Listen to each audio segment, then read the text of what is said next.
Our presentation today is about meningitis. Meningitis is an inflammation of the membranes that surround the brain and the spinal cord.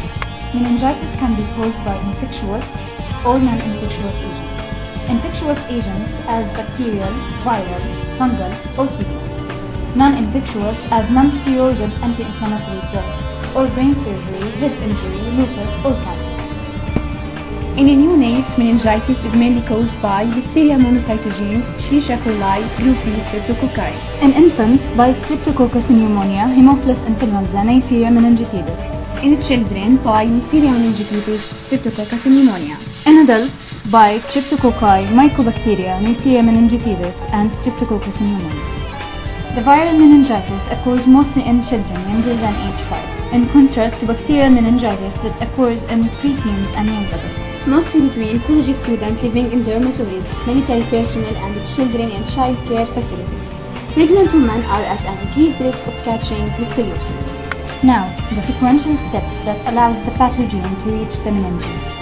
Nasopharyngeal colonization, then nasopharyngeal epithelial cell invasion, then bloodstream invasion with bacteremia, then it crosses the blood-brain barrier and enters into the CSF, where survival and replication occurs. Bacterial meningitis almost never results from simply being in the same room or building with someone who has meningitis. They spread through direct contact with respiratory secretions. This means that it can be passed to someone who kisses an infected person, or to someone who touches the secretions from someone who is sneezing or coughing and then touches his or her own nose. This disease is common in children, and it may begin as complication of other diseases, such as measles, mumps, malaria, or even as an ear infection. Community health workers, parents, and carers can all play a role in reducing the number of deaths caused by meningitis. It is important to look for any of the following signs, particularly in infants and children, but remember that meningitis can also affect adults. A high fever is a common symptom and can be accompanied with vomiting, severe headache, and a stiff neck where the child looks very ill and lies with his head and neck bent backwards. In babies less than 1 year old, the soft spot on the top of the head, known as the fontanelle, may appear swollen, known as bulging fontanelle.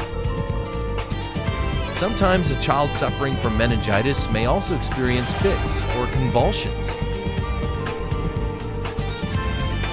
At the late stage of meningitis, a rash may be visible on the child's skin. If you have a glass available, it is possible to do the tumbler test. If the glass is pressed firmly against the rash, it will not fade and will remain visible through the glass. If this happens, you must seek medical advice immediately. But remember, you must also be aware that a rash does not always appear in a sick child or adult. Sometimes early meningitis can be hard to recognize, but the child may also cry in a strange way, even when the mother puts the child on her breast for feeding. The child may be unusually sleepy and unresponsive. Often the children get worse and only become quiet when they lose consciousness. In other children and adults, you may notice that they dislike bright lights. Not all of these symptoms will appear. Even if just one symptom appears, you should take the situation very seriously and act as soon as possible. Remember, meningitis can kill. Treat appearance of any symptom very seriously and seek medical assistance immediately.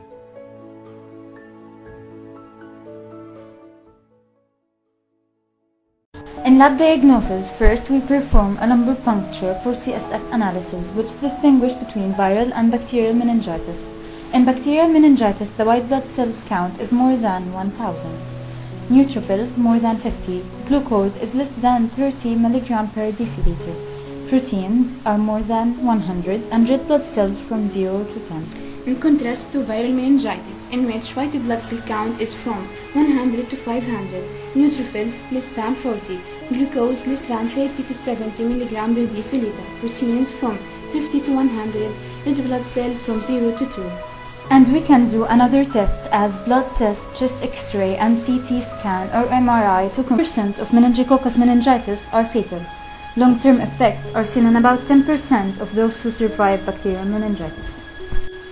In a clinical diagnosis, we can do more than one test as 1. Carrying sign.